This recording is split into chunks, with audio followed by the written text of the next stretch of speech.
Assalamualaikum warahmatullahi wabarakatuh. Perkenalkan, nama saya Donta Mutiara, NPM 5021226, mata kuliah telaah kurikulum, dosen pengampu Bapak Tio Gusti Sastria Magister Pendidikan. Adapun tema pembelajaran kita pada hari ini yaitu perbedaan dan perubahan kurikulum dari 1947 sampai dengan kurikulum merdeka. Kurikulum 1947, kurikulum pertama lahir pada masa kemerdekaan ini memakai istilah bahasa Belanda. Leerplan artinya rencana pelajaran. Istilah ini lebih populer dibanding istilah kurikulum dalam bahasa Inggris. Karena masih dalam suasana perjuangan, pendidikan lebih menekankan pada pembentukan karakter manusia Indonesia merdeka, berdaulat dan sejajar dengan bangsa lain di muka bumi ini. B. Rencana belajar terurai 1952. Kurikulum ini merupakan penyempurnaan kurikulum sebelumnya, merinci setiap mata pelajaran sehingga dinamakan Rencana Pelajaran Terurai 1952. Kurikulum ini sudah mengarah pada suatu sistem pendidikan nasional. Paling menonjol sekaligus ciri dari kurikulum 1952 ini, yaitu setiap pelajaran dihubungkan dengan kehidupan sehari-hari. C. Kurikulum 1964.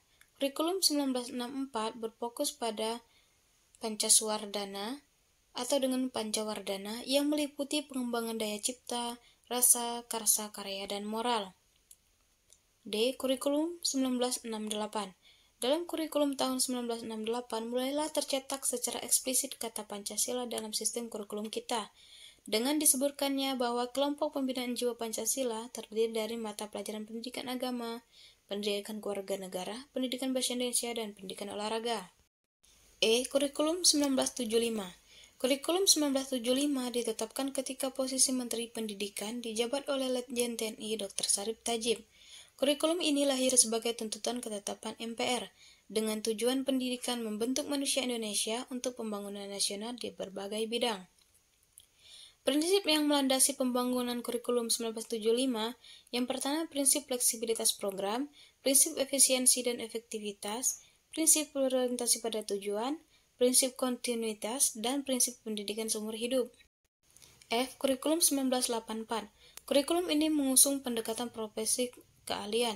Meski mengutamakan pendekatan proses, tapi faktor tujuan tetap penting. Kurikulum ini juga sering disebut kurikulum 1975 yang disempurnakan. Posisi siswa ditempatkan sebagai subjek belajar, dari mengamati sesuatu, mengelompokkan, mendiskusikan, hingga melaporkan. G. Kurikulum 1994. Kurikulum 1994 dibuat sebagai penyempurnaan kurikulum 1984 dan dilaksanakan sesuai dengan Undang-Undang Nomor 2 Tahun 1989. Hal ini berdampak pada sistem pembagian waktu pembelajaran, yaitu dengan mengubah dari sistem semester ke sistem caturwulan. Tujuan pengajaran menekankan pada pemahaman konsep dan keterampilan menyelesaikan soal dan pemecahan masalah. H. Kurikulum 2004. KBK, kurikulum berbasis kompetensi berorientasi pada dua hal.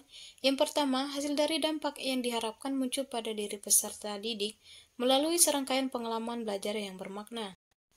2. Keberagaman yang dapat dimanifestasikan sesuai dengan kebutuhannya. 4. Kompetensi dasar yang harus dimiliki sesuai dengan KBK. Yang pertama, kompetensi akademik, kedua, kompetensi okupasional, 3. Kompetensi kultural, 4. Kompetensi temporal. Kurikulum 2006 atau KTSP. Pada kurikulum ini, guru lebih diberikan kebebasan untuk merencanakan pembelajaran yang sesuai dengan lingkungan, kondisi siswa, serta kondisi sekolah berada. J. Kurikulum 2013. Kurikulum 2013 memiliki 4 aspek penilaian, yaitu aspek pengetahuan, aspek keterampilan, aspek sikap, dan perilaku. Pada kurikulum ini ada dua kelompok mata pelajaran, yaitu mata pelajaran wajib dan mata pelajaran peminatan. K. Kurikulum Merdeka. Kurikulum Merdeka yang sebelumnya disebut sebagai kurikulum prototip dikembangkan sebagai kerangka kurikulum yang lebih fleksibel, sekaligus berfokus pada material esensial dan pengembangan karakter dan kompetensi murid. 5 prinsip pembelajaran kurikulum Merdeka. Yang pertama, kondisi peserta didik, 2. Pembelajar sepanjang hayat, 3. Holistik, 4. Relevan, dan kelima berkelanjutan. L. Landasan pokok dasar dalam setiap pengembangan materi.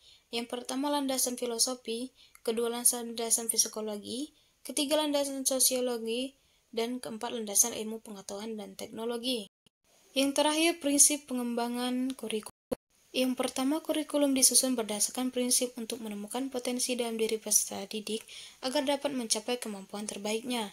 Yang kedua, memperhatikan karakteristik peserta didik yang beragam melalui dari agama, sosial, budaya, adat istiadat, jenis kelamin, dan lain sebagainya.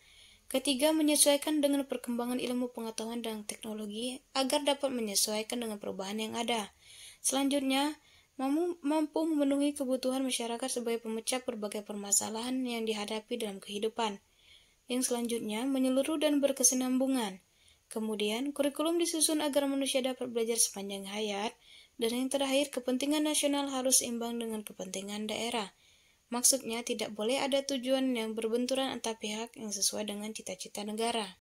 Baiklah, itu saja penyampaian materi dari saya. Saya ucapkan terima kasih. Wassalamualaikum warahmatullahi wabarakatuh.